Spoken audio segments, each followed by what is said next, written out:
दोस्तों नमस्कार। 2027 बहुत महत्वपूर्ण साल है। अभी तो 2025 चल रहा है, लेकिन ये 2025 तो अब बीतने वाला है और उसके बाद पूरा 2026 और फिर आएगा 2027। 2027 इस लिहाज से महत्वपूर्ण है क्योंकि दिल्ली में एमसीडी का चुनाव होना है और साथ ही उससे पहले उत्तर प्रदेश में विधानसभा चुनाव। तो आज के इस वीडियो में हम बात करेंगे उत्तर प्रदेश की।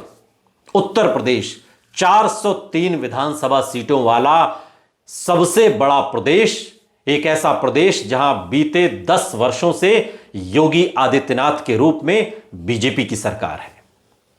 समाजवादी पार्टी कांग्रेस के साथ मिलकर चुनाव लड़ रही है, चाहे लोकसभा का चुनाव हो चाहे विधानसभा का चुनाव हो, लेकिन हार मिली, जीत नहीं मिली। लोकसभा चुनाव में भी अगर 37 सीटें जीतकर समाजवादी पार्टी उत्तर प्रदेश में एक बड़े दल के तौर पर उभर कर सामने आई और देश की तीसरे नंबर की पार्टी लोकसभा में बनी, तो उसके पीछे भी अखिलेश यादव है, समाजवादी पार्टी है। और समाजवादी पार्टी के सहारे ही कांग्रेस को भी वोट मिले और कांग्रेस के भी सांसद बन गए। अमेठी रायबरेली को छोड़ दें तो बाकी जगह कांग्रेस की हालत पतली है, ये आप भी जानते हैं और कांग्रेस भी जानती है, और कांग्रेस को मजबूत करने की जरूरत है अपने आप को।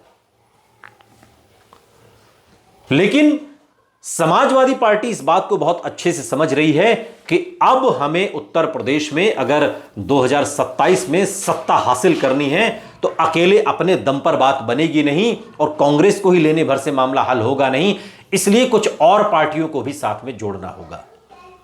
अखिलेश यादव के निशाने पर कुछ छोटे छोटे दल भी हैं जो कुछ 2, 4, 5 विधानसभाओं में अपना असर रखते हैं, लेकिन इसके अलावा दिल्ली की बड़ी पार्टी आम आदमी पार्टी, अरविंद केजरीवाल, इस पर भी अखिलेश यादव की नजर है।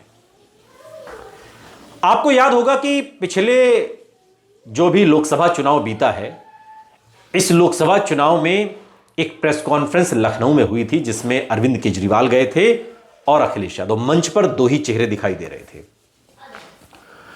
उसके बाद आप दिल्ली के विधानसभा चुनाव में आइए। दिल्ली के विधानसभा चुनाव में जब आम आदमी पार्टी सभी 70 सीटों पर चुनाव लड़ रही थी, तब अपनी पार्टी का वजूद होते हुए भी समाजवादी पार्टी का वोट बैंक दिल्ली में भी है, दिल्ली में इनके पार्षद जीतते रहे, चुनाव लड़ते रहे ये लोग, लेकिन अरविंद केजरीवाल के खिलाफ अखिलेश यादव ने कैंडिडेट खड़ा नहीं किया, बल्कि अखिलेश यादव ने दिल्ली के मुख्यमंत्री के साथ आम आदमी पार्टी के लिए प्रचार किया, वोट मांगा इस चुनाव में। यह और बात है कि उनकी सरकार नहीं आई, लेकिन अखिलेश यादव और अरविंद केजरीवाल की जो गाढ़ी दोस्ती है, जो नजदीकी है, वो साफ तौर पर 2025 के इस विधानसभा चुनाव में दिखाई दी थी दिल्ली के अंदर। और अब दूसरी तस्वीर पर आइए। इन दिनों अवध के क्षेत्र में आम आदमी पार्टी के राज्यसभा सांसद संजय सिंह पदयात्रा निकाल रहे हैं। 10 दिन हो चुके हैं इसको, और उस पदयात्रा में आप देखिए जो जन समर्थन उनके साथ जुट रहा है, जो भीड़ जुट रही है। आमतौर पर लोग क्या कहते थे कि यूपी में आम आदमी पार्टी का नाम लेने वाला कौन है, यूपी में आम आदमी पार्टी को कौन देखता है, वो तो जाति की राजनीति वहां होती है, धर्म की राजनीति वहां होती है। लेकिन वहीं जाति और धर्म की राजनीति के बीच में काम की राजनीति का संदेश लेकर जब संजय सिंह गली गली घूम रहे हैं तो जन समर्थन भी लोगों का मिल रहा है, उन्हें लोग जुट रहे हैं उनके साथ। और जो तस्वीरें आ रही हैं, जो वीडियोस आ रहे हैं, जो भीड़ दिखाई दे रही है, वो इस बात का सबूत दे रही है कि ये खरीदे हुए लोग नहीं हैं, ये अपने आप आए हुए लोग हैं, अपने आप जुटे हुए लोग हैं, जो चाहते हैं कि रोजगार मिले, जो चाहते हैं कि सामाजिक न्याय हो। और यही पीडीए का फॉर्मूला भी है जिसकी बात अखिलेश यादव करते हैं। अखिलेश यादव के पीडीए फॉर्मूले में इसी सामाजिक न्याय का संकल्प है। और जब उत्तर प्रदेश की राजनीतिक परिस्थिति को हम देखें तो बीजेपी जैसी बड़े कद की पार्टी से अगर आपको लोहा लेना है, टक्कर लेनी है, जिसके पास धर्म की राजनीति का पूरा विकल्प खुला हुआ है, तो उससे आप अकेले अपने दम पर नहीं जीत सकते। तो बीजेपी से अगर आपको मुकाबला करना है तो फिर आपको बीजेपी की भाषा में जवाब देना पड़ेगा, बीजेपी की रणनीति से लड़ना पड़ेगा, बीजेपी की स्ट्रेटेजी से ही आपको अपनी स्ट्रेटेजी मिलानी पड़ेगी। और इसके लिए आपको दलों का समर्थन भी चाहिए, गठबंधन भी ऐसा हो कि जो मजबूत हो और अटूट हो।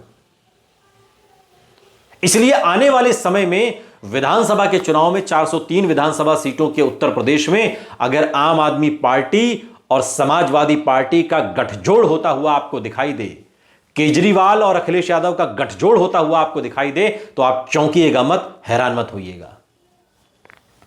क्योंकि जो दिल्ली से सटा हुआ उत्तर प्रदेश है, चाहे वो लोनी विधानसभा हो गाजियाबाद की, या गाजियाबाद का ही पूरा क्षेत्र हो, या नोएडा का क्षेत्र हो, तो यहां आम आदमी पार्टी का समर्थन है, आम आदमी पार्टी का वोट बैंक है, क्योंकि दिल्ली से सटा हुआ यह इलाका है।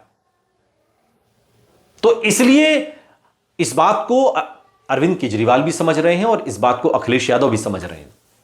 और ये जो अवध क्षेत्र में संजय सिंह की जो पदयात्रा निकल रही, ये सिर्फ एक जमीन तैयार हो रही है, एक बेस तैयार हो रहा है, और इसी बेस पर, इसी जमीन पर 2027 का विधानसभा चुनाव की रणनीति बनेगी, प्लानिंग बनेगी, और यहीं से सारे गणित सेट होगा। और कल को जब 2029 का लोकसभा चुनाव होगा, जिसमें अरविंद केजरीवाल को चेहरा कभी बनाने की बात चलेगी, तो समर्थन भी फिर उत्तर प्रदेश से अखिलेश यादव के रूप में इसी तरीके से मिलेगा। इसे आप नजदीक के फायदे और दूर के नुकसान की थ्योरी से मत समझिए,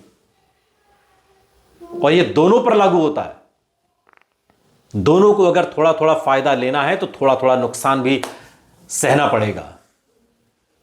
अरविंद केजरीवाल की नजर उत्तर प्रदेश पर भी है, और अखिलेश यादव इसे एक मौके के तौर पर देख रहे हैं कि कांग्रेस के साथ ही बात नहीं बनेगी, ऐसे भी लेकर चलते हैं तीनों को, और बाकी छोटे छोटे दल फिर देखते हैं लड़ाई कितनी मजबूती से लड़ी जाएगी, और तब मजा आएगा बीजेपी से चुनाव लड़ने में, जो इनकी थ्योरी है।